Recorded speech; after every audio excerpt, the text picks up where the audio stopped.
Now, pardon me, but right now I'm actually sick. I woke up this morning and I found myself with this very extreme cold, and I have the sore throat, so my voice doesn't sound as calibrated or as good as it usually would sound. But I still decided to record this video anyway because I think that it might help some people and it might help me as well. And the reason why I have a face mask is because I'm afraid that if I blow my nose, if I sneeze, it's gonna get straight into the camera and I'm gonna have to spend a lot of time sorting that out. And this face mask is too big for me, by the way. So anyway, so I usually get sick on self-development every month, every maybe twice a month or once a month even. I get sick. I contract an illness.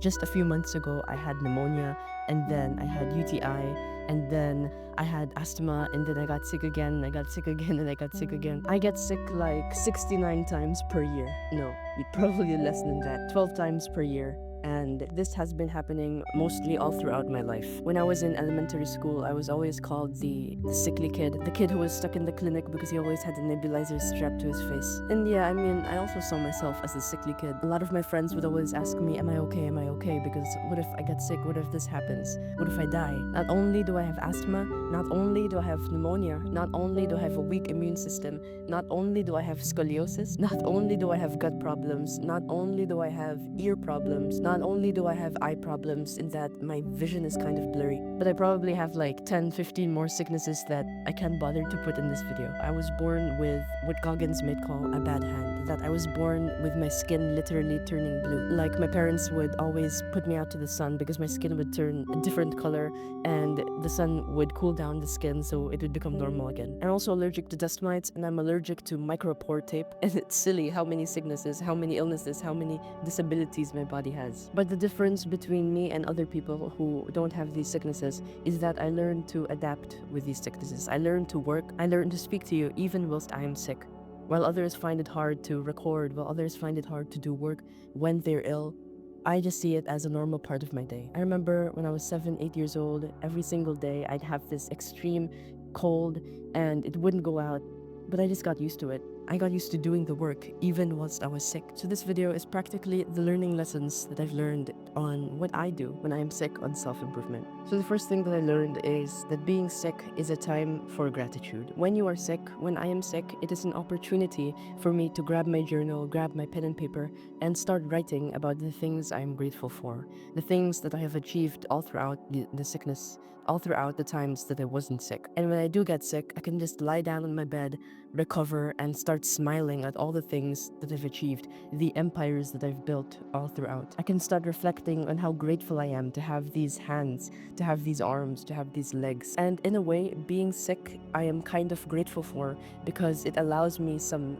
breathing room, some space to really reflect and to really appreciate the life that has been given to me. And this is not only a teaching from me, but this is also a timeless teaching of the Buddha. Now, I don't have a script right now, so I can't quote an exact quote, but the Buddha said something like, do ardently what must be done today, for who knows, tomorrow, death. The Buddha also says, you cannot bargain with mortality and his mighty horde. I cannot bargain with mortality.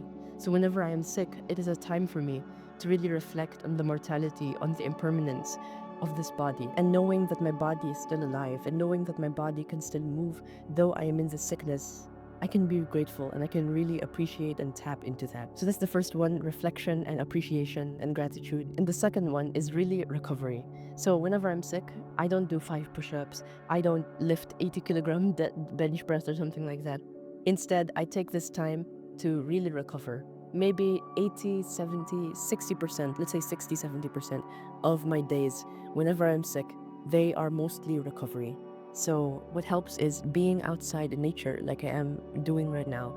What helps is sleeping. What helps is drinking a nice warm ginger tea or eating ginger itself, even though it might be spicy or it might hurt my ears a little bit, and really appreciating the small things in life and the beauties, the little beauties that we have in this moment. And I know that Buddhist monk Thich Nhat Hanh talks about the importance of appreciating the small things in life, appreciating the sun kissing our skin, appreciating all the things that we wouldn't usually appreciate. He says, even in one paragraph that I read before, it was, for example, when you have asthma, or when I have asthma, that's the only time when you are able to appreciate your breath. But when you are breathing normally, you won't be able to appreciate the breath. You will only be able to appreciate it if you are sick. So learn how to appreciate the breath when your breath is not sick, when you are well, because you never know when you'll get asthma. You never know when you literally can't breathe. And many times in my life, I literally could not breathe. I had to get sent to the hospital, got wires injected onto me. So when I breathe right now, when I can breathe fully, I'm thankful and I'm grateful for that. So the first thing that we've covered is gratitude and reflecting and appreciation.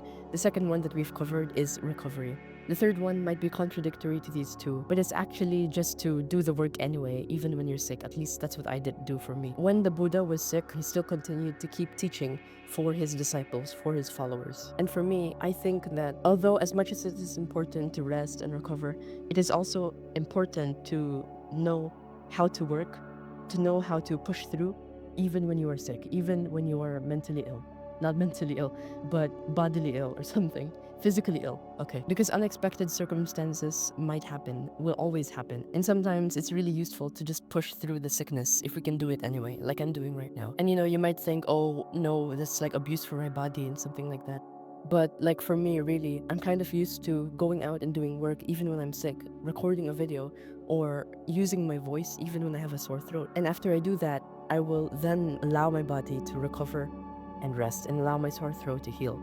But if the work needs to be done, if there's a tight deadline, or if there's something that we literally cannot miss, then it is useful for us to train this capacity to work even when we are sick. Because the person who does the work, who does the urgent work, even when he is sick, he trains this muscle of adaptability, of working even when the conditions are not right. So that's the third thing. And actually, the last, I'll give you like maybe a bonus thing that I do when I'm sick. I don't really like to take medicine much. My mom may give me medicine, or my dad may give me medicine. But whenever there's a chance, I try not to take medicine, because our body, and the Buddha says this, but also scientists say this, our body has a natural capacity to heal itself, to recover itself.